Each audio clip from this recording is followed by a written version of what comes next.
ಬಂತಪ್ಪ.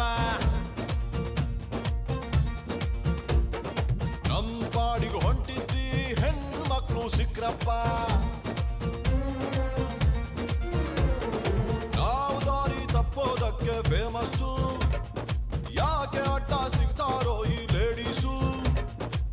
ಯಾರಾನ ಜೋರಾಗಿ ಹೇಳ್ರಮ್ಮ ಕೋರಸು.